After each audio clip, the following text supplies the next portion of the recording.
Hello, my dear friends, и в этом ролике мы напишем вот такой вот кликер на flat, который мы запихаем в IOgram бота с помощью WebApp. И что вам понадобится? Ngrok для того, чтобы получить HTTPS ссылку для нашего приложения, потому что WebApp принимает только HTTPS ссылки. И IOgram и flat. Ну и subscribe to my channel, guys, and smash the like button. Let's go! Итак, для начала нам нужно будет создать рабочую директорию, собственно, где мы будем работать. Для этого я открываю консоль, вы можете воспользоваться WinRCMD и работать именно здесь, но у меня Windows терминал. Так, я перейду на рабочий стол и создам здесь директорию, например, Mandarin Clicker. Перейду в эту директорию, и здесь нужно будет создать несколько файлов. Первый это будет bot.py, там будет храниться наш бот. И второй это app.py, там будет храниться, собственно, логика нашего приложения. Теперь также в этой папке создам папку assets, mkdir assets, и внутри этой папки нужно будет создать папку fonts и аудио.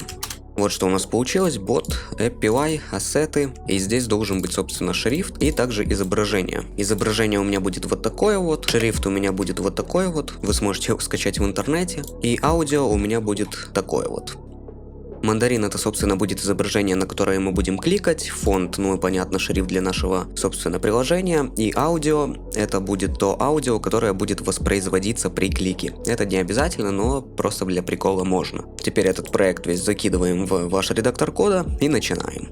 В bot.py мы пропишем простой шаблон, здесь будет просто команда start. Итак, пусть при команде start, к примеру, у нас выводится какое-нибудь сообщение, и клавиатура. Клавиатура — это будет у нас WebApp клавиатура. Для этого давайте я импортирую builder from IOgram utils keyboard, import inline keyboard builder, и создам, собственно, небольшой билдер.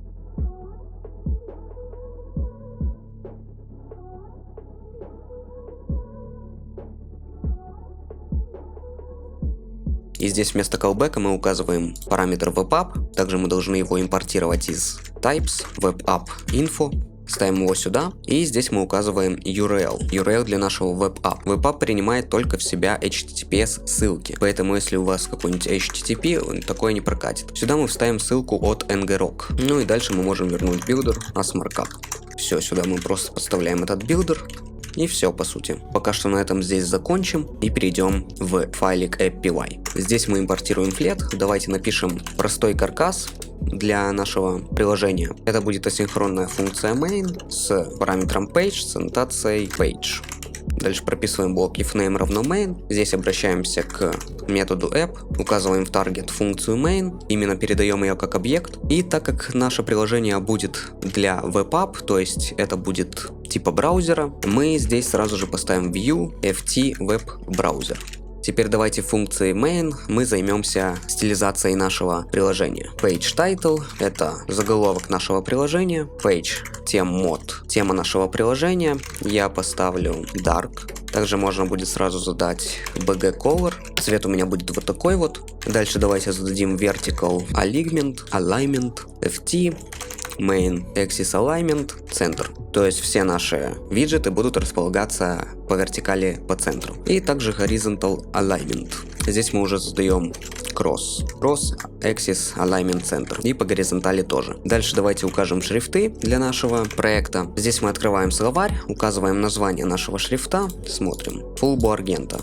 Ключом передаем название, а значением передаем, собственно, его TTF, OTF или что там у вас за файл лежит. Здесь, кстати, нужно указать fonts, слэш и дальше название файла, то есть путь к файлу. Смотрите, если у вас папка assets называется по-другому, не assets, а, например, что-нибудь другое, а здесь в app вы можете передать assets dir и указать для нее название. Здесь по умолчанию стоит assets, поэтому здесь не обязательно указывать assets, fonts и так далее. Дальше давайте сразу же я задам по умолчанию шрифт для нашего приложения, именно вот этот вот шрифт, потому что он мне нравится, я хочу использовать его везде, чтобы каждый раз каждому тексту не устанавливать его отдельно. Для этого мы обращаемся к классу them и устанавливаем здесь font family и указываем название шрифта, который мы указали вот здесь вот. Оформление, можно сказать, готово. Теперь давайте создавать виджеты для для нашего приложения. Это должен быть у нас счетчик, который будет обновляться при кликах. Это будет у нас виджет текст. Здесь мы передадим ему value 0, то есть по умолчанию он будет 0.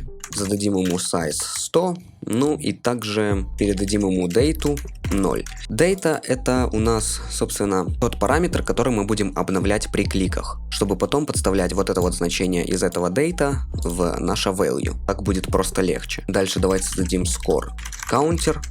Это будет у нас, опять же, текст, виджет текст. Size у него будет 50, и у него будет анимация, Animate Opacity. Здесь мы обращаемся к классу Animation. Duration у него будет 600, я так понимаю, это миллисекунды. Здесь по умолчанию 1. Передаем 600 и Curve. Curve, к примеру, FT, Animation Curve. Ну, например, Bounce In или Is. Все на ваше усмотрение. Дальше зададим переменную Image. Здесь будет у нас класс Image, Widget Image. Сюда мы передадим путь к нашему изображению. Это будет у нас просто mandarin.png. Зададим также feed, Image Feed Contain, чтобы оно располагалось у нас по центру, насколько мне известно. Чтобы, короче, оно нормально отображалось у нас. Дальше мы можем задать Animate. Я хочу, чтобы наше изображение не просто статично висело при клике, а у него была какая-то прикольная анимация. Такая плавная, прикольная, красивая. Для этого можно задать здесь много чего. Я, например, задам Scale, Animate Scale. И здесь мы опять же обращаемся к классу Animation, указываем Duration, также 600 укажу, и Curve я здесь укажу уже Animation Curve Is. Например, вот так это будет у нас. Дальше Progress Bar. Я хочу, чтобы в самом низу был Progress Bar. Это будет у нас виджет Progress Bar. Зададим ему value 0. У Progress Bar value идет от 0 до единицы. Дальше зададим ему ширину. Это будет у нас ширина страницы минус 100 пикселей, насколько мне, понятно.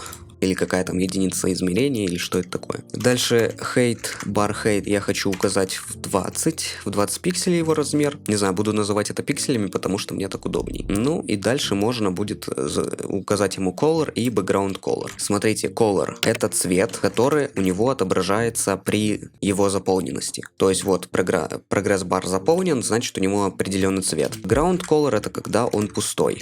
То есть его пустая часть. Background color у меня будет вот таким, в принципе. И это все виджеты, которые нам нужны для этого кликера. Дальше нам нужно их добавить на страницу. Для этого мы обращаемся к переменной page, add async. И здесь мы должны занести controls. Это наши виджеты. Заносим сюда нашу переменную score. Дальше через запятую. Дальше нам нужно занести изображение. Но и также над этим изображением должен располагаться score counter. То есть, например, как в Not Coin кликере, когда вы нажимаете на вот эту вот монету, у вас выводится счетчик. Вот так всплывает, он исчезает потом. Не знаю, как это объяснить. Я хочу сделать что-то похожее на это. Поэтому, чтобы вот этот вот score counter располагался над нашим изображением, то есть поверх наше изображение перекрывал, нужно будет воспользоваться виджетом stack. Но также наше изображение изначально не кликабельно, то есть мы не можем на него кликать. И чтобы это исправить, мы должны поместить его в контейнер. Для этого мы обращаемся к классу контейнер. Здесь мы заносим контент. Обратите внимание, что у контейнера только один контроль, то есть один виджет можно туда передать. И мы сюда передаем стек, виджет стек, который, собственно, нам позволяет накладывать виджеты друг на друга. Сюда мы передаем controls, это у нас уже список идет. Ну, кстати, здесь, по сути, не надо вот такие вот отступы делать. Мы передаем сюда controls, открываем список, и сюда мы передаем image нашу переменную и score counter. Теперь после вот этой вот закрывающей скобки мы ставим запятую и указываем параметр onClick, когда мы будем кликать на наш контейнер, а в нашем контейнере это изображение, и другими словами, когда мы будем кликать на наше изображение, мы должны вызывать какую-то функцию. Я назову ее scoreUp. Пока что мы ее нигде не будем создавать. Дальше давайте я задам margin. Я хочу, чтобы был отступ ft margin. Это 0, 0, 0. И здесь я поставлю 30. 30 пикселей вниз мы будем отступать, чтобы наш прогресс-бар не клеился к нашему изображению. И дальше мы можем занести сюда прогресс-бар. Но также мы должны его поместить в контейнер. Вы скажете, а зачем его помещать в контейнер, если ты можешь просто передать сюда переменную прогресс-бар? Да, я могу, но я хочу, чтобы у этого прогресс-бара были скругленные углы, скругленные края. И чтобы это сделать, мы можем поместить его в контейнер. Значит, обращаемся к классу контейнер. Сюда мы передаем нашу переменную прогресс-бар и передаем border radius. Это у нас класс border radius. Здесь я везде укажу 10 пикселей. Давайте создадим вот эту вот функцию scoreUp. Она создается между нашим вот этим вот оформлением и нашими виджетами. Для того, чтобы наши виджеты, собственно, в этой функции были видны. Async_dev scoreUp. Сюда мы передаем ивент, то есть когда мы будем кликать на наше изображение лежит в контейнере, поэтому мы по факту кликаем по контейнеру, и у этого контейнера есть ивент. Ну, собственно, у всего здесь есть ивенты. Ивент с аннотацией контейнер tab event. Эта функция нам ничего не будет возвращать, и пока что поставим здесь заглушку. Давайте попробуем запустить наше вот это вот приложение, посмотреть, как оно работает. Для этого мы просто прописываем Python API и смотрим. Как мы видим, у нас все работает. Как бы отображается наш скор, наша мандаринка и прогресс-бар. Видим, он сейчас пустой. Если мы нажмем на F12, у нас все как бы будет нормально отображаться. Да, прогресс-бар очень сильно вытягивается, но вот так вот. Мы как бы делаем наше приложение под телефоны, под WebApp в Telegram, так что там все будет окей. Теперь давайте напишем логику кликера. Когда мы будем кликать, у нас будет происходить, собственно, прибавление счетчика, анимация и заполнение прогресс-бара. scoreUp мы должны с вами обратиться к переменной score. У нашей переменной score есть такой параметр, как data, который мы вот здесь указали. Он изначально 0. Здесь мы обращаемся к нему. Это уже считается свойство. Score data плюс равно единица. То есть каждый раз при клике мы будем прибавлять значение на единицу. Теперь нам нужно обновлять текст у нашего счетчика. Для этого мы просто обращаемся к свойству value, конвертируем здесь наше свойство data в строчку, и в принципе все вот так вот будет работать. Но если сейчас мы запустим наше приложение, у нас ничего не будет как бы отображаться, потому что при каждом клике мы должны обновлять как бы нашу страницу, наши элементы, наши виджеты на экране. Для этого мы обращаемся к нашей переменной page и указываем такой метод, как update_async. Теперь, если мы запустим наше приложение заново, перезапускаем его, браузер открывается, кстати, автоматически, и теперь, когда мы будем нажимать на наш мандарин, точнее на наш контейнер, как видим, он у нас квадратный, его можно скруглить, но я не хочу этого делать, у нас будет обновляться счетчик, что очень даже красиво. Собственно, у нас все получается, и теперь давайте сделаем анимацию для нашего изображения, чтобы оно не было таким вот скучным. Мы здесь указали animate scale, то есть наша анимация scale будет длиться вот такое вот количество времени. Для этого мы обращаемся к нашей переменной image, обращаемся к scale, и я его установлю на 0.95. Изначально у нашего изображения scale единица, я его устанавливаю при клике на 0.95. Обратите внимание, смотрите на это изображение, я нажимаю, как видим, оно плавно отъезжает назад, но оно не возвращается на исходную позицию, потому что страница обновляется один раз, и собственно мы нигде это больше не делаем. Если мы зададим вот здесь вот после нашего await update async scale единицу, то у нас как бы оно отъезжает, но не возвращается на исходную позицию. Поэтому мы должны с вами здесь опять же обновить страницу. Await page update async. Но как мы видим, у нас как будто ничего не происходит. Поэтому, чтобы вот это тоже исправить, мы должны импортировать asyncio и поставить задержку следующим обновлением страницы. Просто прописываем await, asyncio, sleep и ставим задержку на 0.1. Все, теперь, когда у нас будет обновляться страница один раз, у нас будет меняться размер нашего изображения, и через вот такой вот промежуток времени он будет возвращаться в исходное положение. И как мы видим, у нас получается вот такая вот красивая, довольно прикольная анимация. Теперь, что я хочу сделать? У нас есть переменная scoreCounter. Как в NotCoin кликере, я хочу повторить примерно такое же действие. Когда нажимаем, там плюс, к примеру, там будет высвечиваться +1. Для этого мы обращаемся к нашей переменной scoreCounter, зададим ей opacity, к примеру, 50 изначально. Дальше scoreCounter нашему мы установим значение, потому что оно сейчас, этот текст совершенно пустой. Здесь я, например, напишу +1. Дальше наш scoreCounter, вот эта вот переменная, должна, собственно, появляться рядом с нашим курсором. То есть вот мы кликнули на мандаринку, и вот здесь должно появиться вот это вот значение. Как это сделать? У ивента container tab event есть отличное прям такое свойство, как global x, global y, local x и local y. И их мы можем использовать. Для этого обращаемся к нашей переменной scoreCounter, указываем right 0, left обратимся к переменной event и укажем local x. Дальше scoreCounter top мы укажем local y и scoreCounter просмотр бота мы укажем 0. Зачем я указываю ботам 0 и write 0? Если мы их не укажем, у нас будет ошибка, то что вот эти вот свойства обязательны к заполнению, ибо ничего работать не будет. Мы увидим, что у нас появляется +1 рядом с нашим курсором, но оно не пропадает. Для этого мы вот здесь вот после Image Scale 1 просто пропишем Score Counter, Opacity и установим ему на 0. Теперь давайте заполним наш прогресс-бар при каждом клике. Это делается довольно просто. Здесь мы просто обращаемся к нашему прогресс-бару, обращаемся к свойству value. И здесь как бы у нашего прогресс-бара, как я уже говорил, от 0 до единицы. Здесь мы указываем плюс равно, открываем скобки, 1 деленное на 100. Тем самым мы получим 0.1. Каждый клик это будет как бы единица, и полностью он заполнится после 100 кликов. Как видим, вот эта вот полоска снизу, она заполняется. И после заполнения полоски у нас ничего не происходит. И давайте это исправим. Например, когда пользователь набивает 100 кликов, мы будем высвечивать его snack bar. Это вот такая вот штука. Также обновлять прогресс-бар до 0. Итак, как это сделать? Нам нужно здесь поставить условие, если score data, деленное по модулю, если я не ошибаюсь, на 100, равно 0. Это же деление по модулю или что это такое, я не знаю. Не помню, я не знаю Python. Простыми словами, если пользователь 100 раз нажал на этот мандарин, что мы здесь делаем? Во-первых, мы должны вызвать snackbar. Для этого мы обращаемся к page, обращаемся к свойству snackbar, обращаемся к классу snackbar, передаем здесь контент, это наш виджет, здесь будет виджет текст, value у него будет мандаринка плюс 100. Вот такой вот текст будет на нем. У этого текста задать размер, у него будет 20 пикселей размер, цвет у нашего текста будет оранжевый такой же, и также наш текст будет располагаться посередине.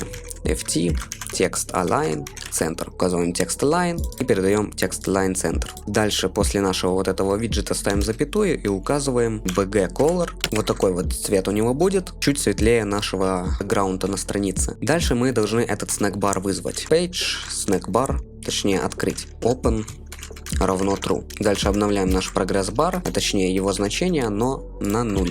97, 98, 99, 100. Видим, появляется snackbar вот этот плюс 100, и наш прогресс-бар, вот он обновился. Что я хочу еще сюда добавить? Я хочу сюда добавить, чтобы при каждом клике у нас был звук.